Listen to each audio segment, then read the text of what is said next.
చేయని తప్పుకు ఇవాళ 30 మంది అమాయక పేద రైతులను జైల్లో పెట్టినారు.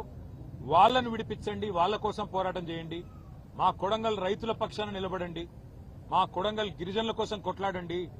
మా కొడంగల్లోని దళిత బలహీన వర్గాల రైతుల భూములు గుంజుకుంటున్నారు, అక్కరలేని ఫార్మా విలేజ్ ను రుద్దుతున్నారు అని చెప్పి ఆయన బాధపడతా ఉన్నాడు.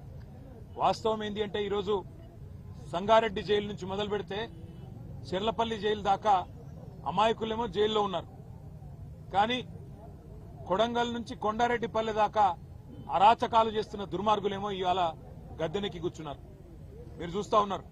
కొడంగల్లోనేమో పేద రైతుల భూములు గుంజుకునే ప్రయత్నం ఒకవైపు, ఇష్టం వచ్చినట్టు భూములు ఇవ్వమంటే అర్ధరాత్రి ఇండ్ల మీద పడి ఆడవాళ్లు చిన్నపిల్లలను చూడకుండా అరాచకాలు చేస్తున్నది కాంగ్రెస్ ప్రభుత్వం రేవంత్ రెడ్డి నాయకత్వంలో.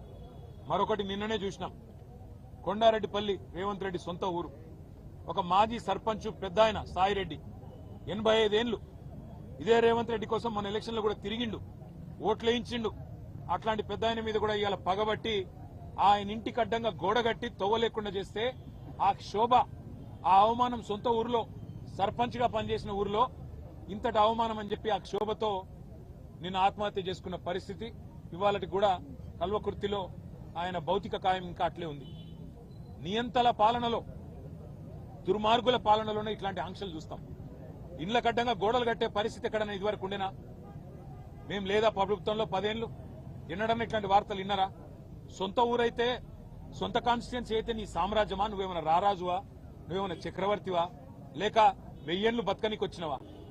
సొంత ఊరైతే, సొంత నియోజకవర్గం అయితే నేను ఆడింది ఆట, పాడింది పాట అంటే నువ్వు నియంత కాదు, నువ్వు చక్రవర్తివి కాదు రేవంత్ రెడ్డి. నీలాంటి వాళ్ళు చాలా మంది కొట్టుకపోయినారు, నువ్వు కూడా కొట్టుకపోతావు. ఒకటి మాత్రం పక్కా, ఇవాళ కొడంగల్ నుంచి కొండారెడ్డిపల్లె దాకా కాంగ్రెస్ ప్రభుత్వం చేస్తున్న అరాచకాలు, శిశుపాలుడి తప్పులు ఎట్లయితే ప్రజలు ఆనాడు లెక్కబెట్టినారో ఇప్పుడు రేవంత్ రెడ్డి పాపాలు కూడా అట్లే లెక్కబెడతా ఉన్నారు. భూ కుంభకోణాలు, ఫార్మా విలేజ్ల పేరిట చేస్తున్న దౌర్జన్యాలు, పేద గిరిజన రైతుల మీద, వారి కుటుంబాల మీద అర్ధరాత్రి బందిపోట్లను పట్టుకునేటప్పుడు పోయినట్టు 100 మంది పోలీసులు పోయి దాడి చేయడం, విచ్చలవిడిగా అధికారం ఉంది కదా అని చెప్పి ఇవాళ సాయిరెడ్డి గారు గాని, అనుముల గురవారెడ్డి గాని ఆత్మహత్యలు చేసుకునే విధంగా వారి మీదకి ఒత్తిడి తెచ్చి సొంత గ్రామంలో చేస్తున్న అరాచకం, ఇవన్నీ కూడా పాపం పండే రోజు దగ్గరలోనే ఉన్నది. నీకంటే పెద్ద పెద్ద నియంతలు కూడా కొట్టుకపోయినారు. కానీ నిజంగా కూడా ఇవాళ పట్నం నరేందర్ రెడ్డిని కలిసిన తర్వాత చాలా గొప్పగా అనిపించింది మా అందరికీ. లక్ష్మారెడ్డి గారు, నేను, శ్రీనివాస్ గౌడ్ గారు, మహమూద్ అలీ గారు, లక్ష్మారెడ్డి గారు మేమందరం మాట్లాడుకుంటూ వస్తా ఉన్నాం. అదే నరేందర్ ఎంత ధైర్యంగా ఉన్నాడు, నా కోసం కాదన్నా మా రైతుల కోసం కొట్లాడానని చెప్పినాడు. మా మహబూబాబాద్ లో మీరేదో సంఘీభావంగా ధర్నా పెట్టినారంటే బాగా చేయండి అని చెప్పి విజ్ఞప్తి చేసినాడు.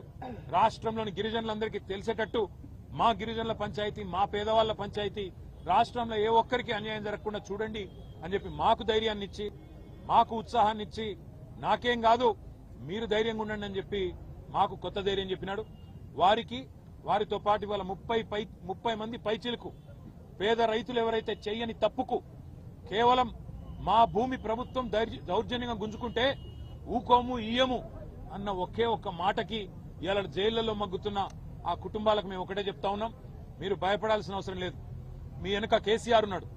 తప్పకుండా న్యాయం ధర్మం గెలుస్తుంది. న్యాయస్థానంలో కొట్లాడదాం. మిమ్మల్ని రేవంత్ రెడ్డి 4 రోజులు జైల్లో పెడతాడేమో కానీ తప్పకుండా భవిష్యత్తులో మళ్లీ రేవంత్ రెడ్డికి రాజకీయ భవిష్యత్తు లేకుండా చేసే గుణపాఠం చెప్పవలసిన బాధ్యత మన మీద ఉన్నదనే మాట కూడా రాష్ట్రంలోని పేద గిరిజన బలహీన వర్గాల రైతాంగానికి విజ్ఞప్తి చేస్తూ మీ అందరికి కూడా, పాత్రికేయ మిత్రులకు కూడా ధన్యవాదాలు. ఈ పేదల పోరాటాన్ని ప్రజలకు తెలియజేసే విధంగా చెబుతున్నందుకు, చూపెడుతున్నందుకు మీడియాకు కూడా మా అందరి తరఫున కూడా ధన్యవాదాలు తెలియజేస్తాం. థాంక్యూ.